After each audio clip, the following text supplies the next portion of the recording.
ዲን الاسلامን መማር የሚሰለቸው የማይወድ የሆነ ሰው ወይም ደግሞ የሚሸሽ የሆነ ሰው አላህ ኸይር ያልፈለገለት እንደሆነ እንረዳለን። የአላህ መልእክተኛ ነብዩ ሰለላሁ ዐለይሂ ወሰለም የዕልምን መንገድ የተነሳሳ የሆነ ሰው ወደ ዕልም ጉዞ ያደረገ የሆነ ሰው አላህ ሱብሓነሁ ወተዓላ በዛ ጉዞ ወደ ጀነት የሚደርስበትን መንገድ አላህ ያገራለታል። የዱንያ ዝቅ ያለችዋን የዱንያ ጥቅም አይደለም። ዱንያ ጥቅምማ ቢሆን ኖሮ ሰዎች በተለያየ አይነት መንገድ የዱንያን ጥቅም ሊያገኙ ይችላሉ። የዱንያን ጥቅም በአኺራ ጉዳይ የሚፈልግ የሆነ ሰው ካለ ዱንያውም አኺራውም ነው የሚከስረው ማለት ነው። ክብርን የሚፈልግ ደረጃን የሚፈልግ መታወቅን ዝናን የሚፈልግ የሆነ ሰው በዚህ ዲን ላይ አላህ ሱብሓነሁ ወተዓላ ዒልሙንም ያጠፋበታል፣ እንደዚሁም የፈለገውን ነገር አያገኝም ማለት ነው። ስንትና ስንት ሰዎች አሉ ጠለበል ዒልምን ይለፋሉ፣ ሒፍዝን ይለፉበታል፣ የሰሙትን ነገር ለመሐፈዝ ይሞክራሉ፣ ነገር ግን ምንም አይያዝላቸውም። የዚህ ብቸኛውና የመጀመሪያው ሰበብ ምንድነው? ማዕሲያ ነው። አላህ ሱብሓነሁ ወተዓላን መገዛት ኑር ነው። ይህ ማዕሲያ ነው። ማዕሲያ ደግሞ ከኑር ጋር አብሮ የሚሄድ አይደለም። ምክንያቱም ማዕሲያ አላህን ሱብሓነሁ ወተዓላ ማመጽ ጨለማ ነውና ማለት ነው። ቢስሚላሂ ራሕማኒ ራሒም إن الحمد لله نحمده ونستعينه ونستغفره ونعوذ بالله من شرور أنفسنا وسيئات أعمالنا من يهده الله فلا مضل له ومن يضلل فلا هادي له وأشهد أن لا إله إلا الله وحده لا شريك له وأشهد أن محمدا عبده ورسوله صلى الله عليه وعلى آله وأصحابه وسلم تسليما كثيرا የተከበራችሁ እህቶች ሰላም አለይኩም ወራህመቱላሂ ወበረካቱሁ። አላህ ሱብሓነሁ ወተዓላ በዚህ ቦታ ላይ ስለ ዲናችን እንድንመካከር እድሉን ስለሰጠን አላህን እናመሰግነዋለን። በመቀጠል ባረከላሁ ፊኩም ዛሬ ጠለበል ዒልምን በተመለከተ እንደዚሁም በጠለበል ዒልም ዙሪያ ዒልምን በመማር ሸሪዓዊ የሆነ ዒልምን መማር ያለውን ትሩፋትና እንደዚሁም መመካከር ያለብን በዚህ ዙሪያ ያሉ ነጥቦችን እንነጋገራለን። ባረከላሁ ፊኩም። እንግዲህ ጠለበል ዒልም ዒልምን መማር የሸሪዓን ዒልም መማር በጣም ታላቅ የሆነ ወደ አላህ ሱብሓነሁ ወተዓላ የምንቃረብበት ትልቅ ዒባዳ ነው። አላህ ሱብሓነሁ ወተዓላ ለዚህ እድል ስለመረጠን ዲነል ኢስላምን ከንጹህ መረጃ ከኪታብና ከሱና እንዲሁም ከሰለፎች ግንዛቤ በመነሳት ዒልምን የምንማርበት እድል አላህ ሱብሓነሁ ወተዓላ ስለሰጠን አላህን ሱብሓነሁ ወተዓላ ልናመሰግነው ይገባል። አላህን ሱብሓነሁ ወተዓላ በተገቢው መልኩ ሰዎች የሚገዙበት መንገድ አይኖርም በዒልም በስተቀር። የዒልም ደረጃ በጣም ከፍተኛ ነው። አላህ ሱብሓነሁ ወተዓላ ኸይርን የሻለትን ሰው ነው ዒልምን የሚያስተምረው። كما قال رسول الله صلى الله عليه وسلم من يريد الله به خيرا يفقه في الدين. الله سبحانه وتعالى لسو خير يشالتن سو أوقتن بدين لي يتألك أوقتن ياسجنزبوال يدينن جنزابي يسات أوال آلو እንግዲህ አላህ ሱብሓነሁ ወተዓላ ይህንን ደረጃ ስለሰጠን አላህ ልናመሰግነው የሚገባው ከዚህ ሐዲስ ራሱ የምንረዳው ነገር አለ። ይኸውም ነቢዩ ሰለላሁ ዐለይሂ ወሰለም አላህ ኸይር የሻለትን ሰው የዲንን እውቀት የጠለቀ እውቀት ይሰጠዋል ሲሉ አላህ ኸይር ያልሻለት ሰው ነው ጃሂል የሚሆነው ማለት ነው። ከጠለበል ዒልም የሚሸሸው አላህ ኸይር ያልፈለገለት ሰው ነው ማለት ነው። ዲነል ኢስላምን መማር የሚሰለቸው የማይወድ የሆነ ሰው ወይም ደግሞ የሚሸሽ የሆነ ሰው አላህ ኸይር ያልፈለገለት እንደሆነ እንረዳለን። የአላህ መልእክተኛ ነብዩ ሰለላሁ ዐለይሂ ወሰለም من سلك طريقا يلتمس فيه علما سهل الله له به طريقا إلى الجنة የዕልምን መንገድ የተነሳሳ የሆነ ሰው ወደ ዕልም ጉዞ ያደረገ የሆነ ሰው አላህ ሱብሓነሁ ወተዓላ በዛ ጉዞው ወደ ጀነት የሚደርስበትን መንገድ አላህ ያገራለታል። የጀነት መንገድን መጓዝ ነው ለዕልም ጥረት ማድረግ። ዕልም ታላቅ ክብር ያለው ነው በሸሪዓ። ዕልም ሸሪዓ አላህ ሱብሓነሁ ወተዓላ ዘንድ ተወዳጅ ነው። አላህ ሱብሓነሁ ወተዓላ ነቢዩን ሰለላሁ ዐለይሂ ወሰለም ጨምርልኝ ብለህ ጠይቅ ብሎ የነገራቸው ያዘዛቸው ነገር ቢኖር ዕልም ነው። ወቁል ረቢ ዚድኒ ዒልማ፣ ጌታዬ ሆይ ከእውቀት ጨምርልኝ ብለህ ለምን ብሎ ነቢዩን ሰለላሁ ዐለይሂ ወሰለም እንዲያስጨምሩ ያዘዛቸው ነገር ዕልም ነው። ዕልምን የሚማር የሆነ ሰው በምድር ላይ ያሉ ሁሉ እስትግፋር ያደርጉለታል። ነቢዩ ሰለላሁ ዐለይሂ ወሰለም እንዳሉት ማለት ነው። ይህ ብቻውን በቂ ነው።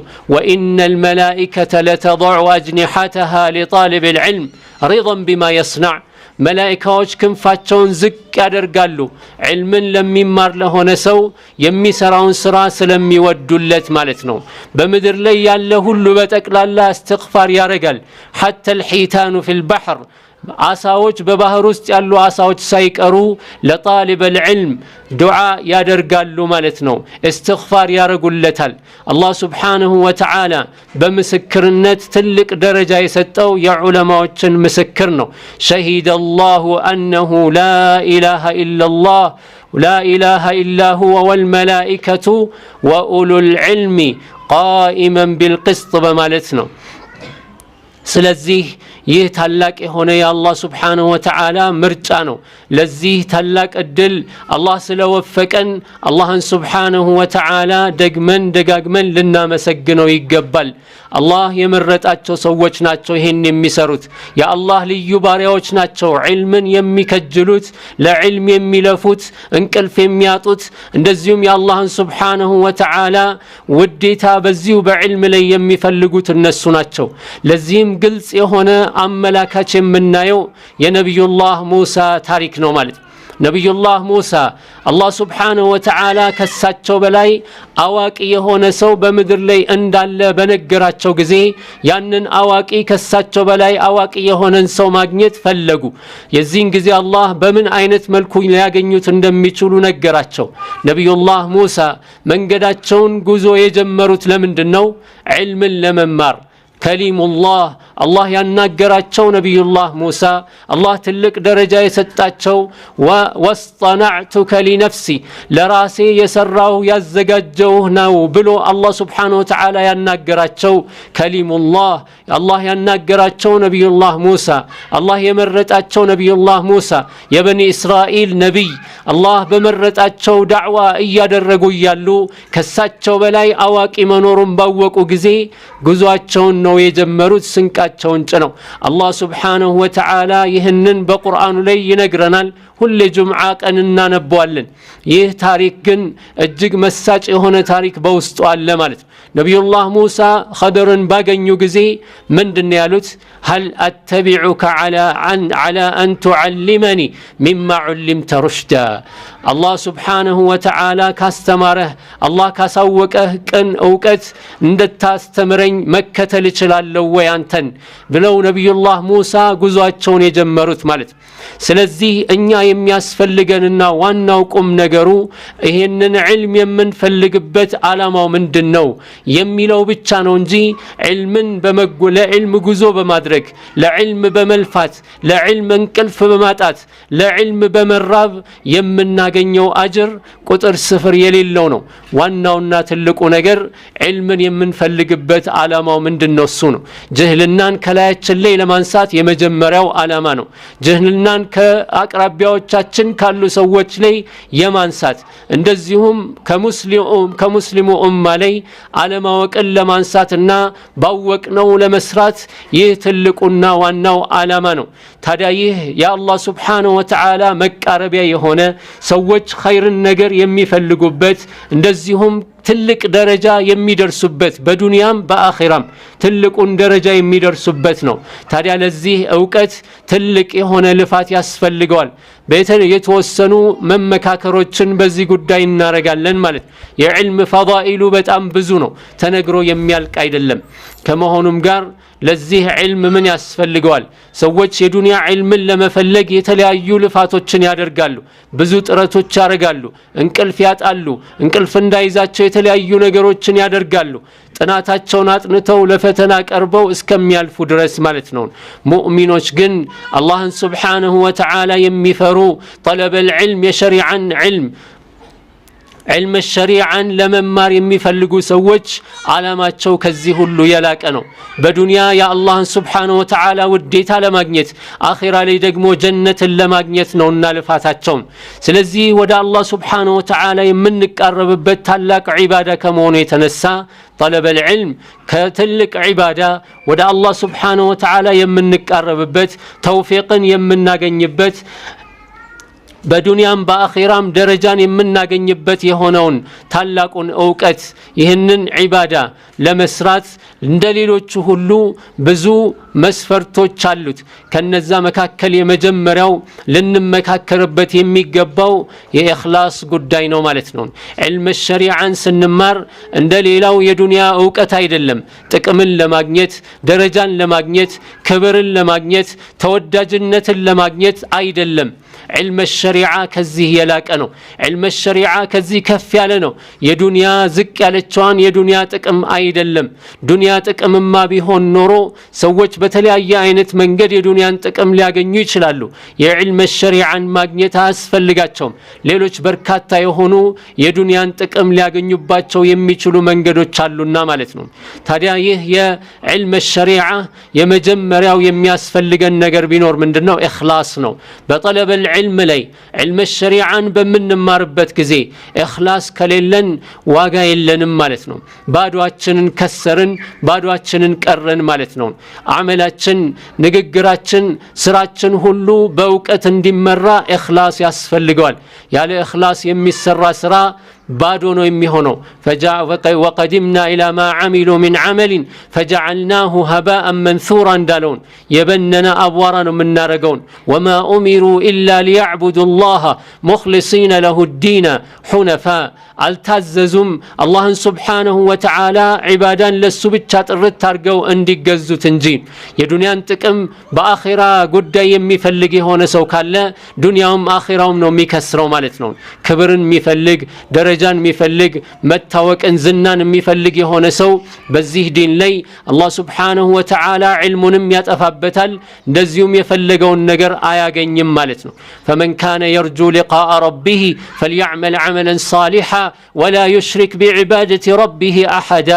ፈመን ካነ የርጁ ሊቃአ ረቢህ የጌታውን መገናኘት ተስፋ የሚያደርግ የሆነ ሰው فليعمل عملا صالحا ملكام سران يسرا ولا يشرك بعبادة ربه أحدا በአምልኮቱ ጌታውን በሚገዛበት ነገር ላይ ማንንም ሊያጋራ አይገባም። من كان يريد العاجلة عجلنا له فيها ما نشاء لمن نريد ثم جعلنا له جهنم يصلاها مذموما مدحورا አላህ ስብሓነሁ ወተዓላ በኃይለኛው ነው የሚያስጠነቅቀን ማለት። ፈጣኗን የዱንያ ጥቅማ ጥቅም የሚፈልግ የሆነ ሰው መን ካነ ዩሪዱ ልዓጅለተ አጀልና ለሁ ፊሃ ማ ነሻኡ ሊመን ኑሪድ የምንፈልገውን ያህል ለፈለግነው አካል እንሰጠዋለን። ነገር ግን የአኺራው ምንድን ነው የሚሆነው? ثم جعلنا له جهنم يصلاها مذموما مدحورا። ታዲያ ለምን እንለፋለን? ውጤታችን አኺራ ላይ ጀሃነም ከሆነ ዱንያ ላይ የምንፈልገውን ነገር በፈለግነው መጠን የማናገኘው ከሆነ ለዱንያ ብለን መልፋት ምንድነው ጥቅሙ? በአኺራ ስራ ላይ ለዱንያ መልፋት ምንም ጥቅም የለውም ማለት ነው። ስለዚህ ዕልም ሸሪዓ إخلاص የሚያስፈልገው ነው ለዚህ ነው የአላህ መልእክተኛ ነብዩ ሰለላሁ ዐለይሂ ወሰለም من تعلم علما مما يبتغى به وجه الله አንድ ሰው ዒልምን የሚማር ከሆነ ያ ዒልም ደግሞ የአላህ ፊት የሚፈለግበት يعني علم الشريعه ማለት የዕልም الشريعን ዕውቀት የፈለገ የሆነ ሰው مما يبتغى به وجه الله የአላህ Subhanahu Wa Ta'ala ፊት የሚፈለግበት ወደ አላህ Subhanahu Wa Ta'ala የሚቀርቡበት የሆነውን ዕውቀት የፈለገ የሆነ ሰው لا يتعلمه ይህንን ዕውቀት አይማረውም إلا ليصيب به عرضا من الدنيا ከዱንያ የተወሰነ ጥቅም ድርሻውን ለማግኘት ብሎ የሚማር ከሆነ ስልጣን ለማግኘት ደረጃ ለማግኘት ገንዘብ ለማግኘት እንደዚሁም የተለያዩ የክብር ማዕረጎችን ለማግኘት እንጂ የአኺራን ፍላጎት ባይሆነ ጊዜ إلا ليصيب به عرضا من الدنيا ውጤቱ ምንድነው ሱብሃነከላሁ ፊኩን إلا ليصيب به عرضا من الدنيا لم يجد عرف الجنة يوم القيامة يقيامة كان يجنة شتاء آياغنيم የቂያማ ቀን የጀነትን ሽታ አያገኝም ስለዚህ طلب العلم ስንማር ምንድነው ዓላማችን ፍላጎታችን ምንድነው እሱ አላህን ፈልገን የነብዩን ሰለላሁ ዐለይሂ ወሰለም መንገድ ለመከተል የአላህን ውዴታ ለማግኘት የነብዩ ሰለላሁ ዐለይሂ ወሰለም ወራሾች ለመሆን የምንጥርበት የምንለፋበት መሆን አለበት አለበለዚያ ግን የሚደርስብን አደጋ ከፍተኛ ነው የጀነትን ሽታ አያገኙም የቂያማ ቀን ነው የተባለው ማለት ይህ በጣም አደገኛ የሆነ ቅጣት ነው እንዲሁም በሌላ ሐዲስ ላይ ሐዲሱ ትንሽ ድክመት ቢኖርም በሌሎች የሚጠናከር ሆኖ በዚህ ሐዲስ ላይ የአላህ መልእክተኛ ነብዩ ሰለላሁ ዐለይሂ ወሰለም ምን ይላሉ من طلب العلم ليباهي به العلماء ويماري به السفهاء ዕውቀትን የሚፈልግ የሆነ ሰው علم الشريعን የሚማር የሆነ ሰው ከአዋቂዎች ጋር ሊፎካከርበት ከነሱ ጋር ደረጃውን ከፍ ለማድረግ ويماري به السفهاء እንደዚሁም አላዋቂዎችን ሊጨቃጨቅበት ከሆነ አው ሊيصرف به وجوه الناس የሰዎችን ፊት ወደ ራሱ ለማዞር ሰዎች እሱን እንዲሉት ለማለት ብሎ የሚል ከሆነ ወይም علم الشريعን የሚፈልግ ከሆነ أدخله الله النار الله سبحانه وتعالى أساتن ياسقبوان سلزي أدقو بتأم كباد سلهونا يمجمريونا تلقو لنتنككنا تكرت لنست أو ينبيقباو كل جزي يخلاص قدينو مالت إيان داندون علم بمن ماربت جزي إخلاص ياسفل لقال وكتاتشنن قلس سنوتا حتى بمدرسة بدرس لي بتمرت لينكوان أستماريوش إياك إتيك أو ملس بمن ستبت جزي يعني የምንሰጠው መልስ እኛ አላህን Subhanahu Wa Ta'ala ፈልገንበት እንጂ ራሳችንን አዋቂ አድርገን ለማሳየት መሆን እንደሌለበት ጥንቃቄ ያስፈልጋል ማለት ነው ይህ ኢኽላስ علምን የሚማር የሆነ ሰው ዓሊም የሆነ ሰው ዓቢድ የሆነ ሰው ሁሉ እያንዳንዱ ሙስሊም የሚያስፈልገው የሆነ ትልቅ የሆነ የዲን ክፍል ነው ማለት ነው አላህ Subhanahu Wa Ta'ala ሁላችንንም ኢኽላስ ይወፍቀንና ማለት ነው ሌላው ሁለተኛው ነጥብ ልናየው ልንመለከተው የሚገባ طالب العلم ሁሉ ጊዜ علم الشريعን የሚማር ሰው በጣም ጥንቃቄ ማድረግ ያለበት ማዕሲያን ነው ማዕሲያ በጣም አደገኛ የሆነ ነገር ነው طالب العلم የሆነ ሰው ማዕሲያን የማይጠነቀቅ ከሆነ ዕውቀቱ በረካ አይኖርም ዕውቀቱ ከላው ላይ ይነሳበታል እንደዚሁም በተማረ ቁጥር እንዳልተማረ ይሆናል በጨለማ ውስጥ እንደሚንደፋደፍ ሰው ነው የሚሆነው ሁሉ ጊዜ ጭንቀት ሁሉ ጊዜ ወደ ታች መሆን እንጂ ወደ ላይ መሆን አይኖርም ማለት ነው አላህ Subhanahu Wa Ta'ala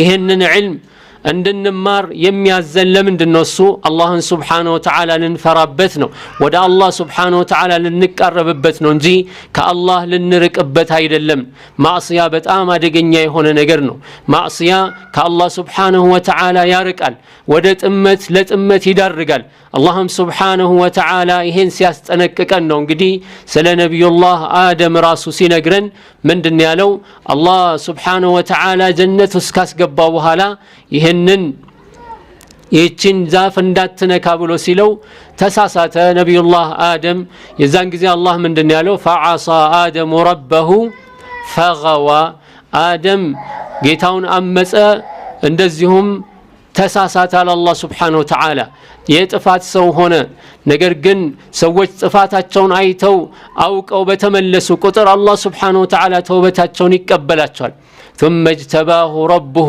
فتاب عليه وهدى እንዳለው ማዕሲያ ውስጥ طلب العلم ላይ ያለን ማዕሲያ ውስጥ ምን ገባ ከሆነ ቶሎ ወደ አላህ Subhanahu Wa Ta'ala ተውበት አድርገን መመለስ አለብን አላህ Subhanahu Wa Ta'ala ከመረጣቸው እንድንሆን ማለት ነው ስለዚህ طالب العلم በነፍሳቸው ላይ طلاب العلم በነፍሳቸው ላይ ሊፈሩ የሚገባው ማዕሲያ ነው ማዕሲያ ዒልምን እንዳያካብቱ ያደርጋል የዒልም አንዱ መጋረጃ ነውና ልንጠነቀቀው ይገባል የምንማረው ዕውቀት ከዚህ ማዕሲያ የማይገድበን ከሆነ የተማርነው ዲን ከዚህ የማይገድበን ከሆነ ምንም ዋጋ የለውም فاستقم كما أمرت ومن تاب معك እንዳሉ አላህ Subhanahu Wa Ta'ala ማለት ቀጥ ማለት ከኛ ይጠበቃል እስቲቃማ በጣም ወሳኝነት አለው ማለት በማዕሲያ ሰበብ ብዙ አደጋዎች ይፈጠራሉ ማለት ነው طالب العلم የሆነ ሰው ኢማም الشافعي رحمه الله تعالى በطلب العلم ላይ ያሉ በጣም ዒልምን የመርሳት ችግር ነበረባቸውና ለሼኻቸው ስሞታን አቀረቡ ይባላል ከዚያ በኋላ መከሯቸው ኢማም الشافعي ያንን ሲናገሩ ምን ይላሉ شكوت الى وكيع سوء حفظي فارشدني الى ترك المعاصي وقال اعلم بان العلم نور ونور الله لا يؤتاه العاصي من قالوا امام الشافعي رحمه الله تعالى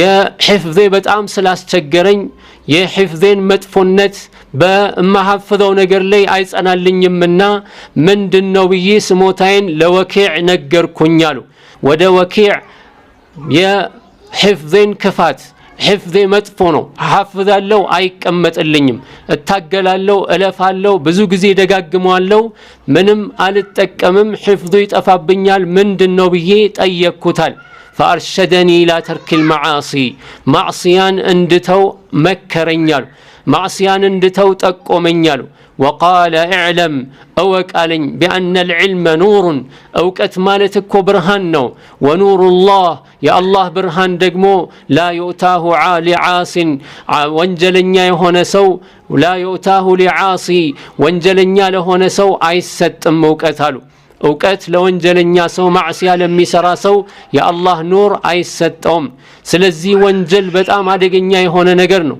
ምናልባት ግልጽ የሆነ ሙሐረማት ውስጥ ላንገባ እንችላለን طلب العلم ላይ ሆነን ነገር ግን ለሌሎች ንቀት የምናደርግ ከሆነ ወይም ሌሎችን የምንንቅ ከሆነ ዝቅ አድርገን የምናያቸው ከሆነ የምናማቸው ከሆነ ጥላቻ በልባችን ውስጥ ካለ እነዚህ ሁሉ ማዕሲያ ናቸው ከዛም የከፉ ማዕሲያዎች አሉ በማንኛውም አይነት መልኩ ማዕሲያን ልንርቅና ልንጠነቀቅ ይገባል ያንን ካላደረግን አሁንም ቢሆን ዕውቀታችን ምናልባት የተወሰነ ልናውቅ እንችላለን ማዕሲያ ላይ ሆነን ግን ዕውቀትን የምናገኝ ከሆነ ይሄ የአላህ Subhanahu Wa Ta'ala ፈተና መሆኑን ልናውቅ ይገባል ወንጀል እየሰራን አላህን እያመፀን እንደገና ደግሞ ዕውቀታችን ሕፍዛችን የገራልን ከሆነ አላህ Subhanahu Wa Ta'ala እየፈተነን አላህ እየሞከረን ነው ወትሉ عليهم نبأ الذي آتيناه آياتنا فانسلخ منها فأتبعه الشيطان فكان من الغاوين ولو شئنا لرفعناه بها ولكنه أخلد إلى الأرض واتبع هواه الله سبحانه وتعالى من على ንገራቸው አውሳላቸው አውራላቸው አለ ነባ الذي آتيناه آياتنا የዛን እኛ የኛን አያት ዒልምን የሰጠነው ተአምራት ትልልቅ የሆኑ ዕውቀቶችን የሰጠነው የሆነን ሰው የሱን ታሪክ አውራላቸዋል نبأ الذي آتيناه آياتنا فانسلخ منها كذا راسون يا راك يهونا كذا راسون ከዕልሙ ሙሉ ለሙሉ ራሱን ያወጣ የሆነን ሰው የሱን ታሪክ አውራላቸውን فأتبعه الشيطان فكان من الغاوين شيطان السن أسكتلوت كاتماموش هنا على الله سبحانه وتعالى ولو شئنا لرفعناه بها بزاؤكتو كف النادر قون بربن فاللقال ولكنه أخلد إلى الأرض واتبع هواه ነገር ግን እሱ ምን ሆነ በዱንያ ላይ ለመዘውተር ወሰነ እንደዚሁም ዱንያን ብቻ አለ እንደዚሁም ስሜቱን ተከተለ ታዲያ የዱንያ የሸሪዓ እውቀት አላህን ሱብሓነሁ ወተዓላ የማንፈራበት ከሆነ ወደ አላህ ሱብሓነሁ ወተዓላ የማንቃረብበት ከሆነ ወባል ነው በእኛ ላይ የሚሆነው ማለት ነው። በእኛ ላይ ጥፋት ነው የሚሆነው። እንሐፍዛለን አይበረክትም፣ እንማራለን እንለፋለን ውጤት የለውም። ስለዚህ የዕልም ጉዳይ ከማዕሲያ ጋር በጣም አብሮ የማይሄድ የሆነ ነገር ነው። የሙሲባዎች ሁሉ ሙሲባ ደግሞ ማዕሲያ ነው። ስንትና ስንት ሰዎች አሉ طلب العلم ይለፋሉ፣ ሕፍዝን ይለፉበታል፣ የሰሙትን ነገር ለማሐፈዝ ይሞክራሉ። ነገር ግን ምንም አይያዝላቸውም። የዚህ ብቸኛውና የመጀመሪያው ሰበብ ምንድነው? ማዕሲያ ነው። አላህ ሱብሓነሁ ወተዓላን መገዛት ኑር ነው። ይህ ማዕሲያ ነው። ማዕሲያ ደግሞ ከኑር ጋር አብሮ የሚሄድ አይደለም። ምክንያቱም ማዕሲያ አላህን ሱብሓነሁ ወተዓላ ማመጽ ጨለማ ነውና ማለት ነው። ስለዚህ አላህን ሱብሓነሁ ወተዓላ መፍራት እንደዚሁም አላህን ሱብሓነሁ ወተዓላ መታዘዝ ከማዕሲያ መራቅ ያስፈልጋል ማለት ነው። እስከ መቼ ድረስ አላህን ሱብሓነሁ ወተዓላ አምፀን እንኖራለን? እስከ መቼስ ድረስ አላህን ሱብሓነሁ ወተዓላ ማመጽ እንችላለን? አምፀንስ አላህን ሱብሓነሁ ወተዓላ የት ልንደርስ ነው? በራሳችን ላይ ምናልባት ጥሩ ራሳችንን ልናስብ እንችላለን። ነገር ግን በእምንሰራው ስራ በምንማረው ዒልም ወደ አላህ ሱብሓነሁ ወተዓላ የማንቃረብበት ከሆነ የምንማረው ዒልም የማይመክረን ከሆነ ዞሮ ዞሮ ወንጀል ውስጥ መዘፈቃችን አይቀርም። ያ ደግሞ ለኛ ከባድ አደጋ ይፈጥርብናል ማለት ነው።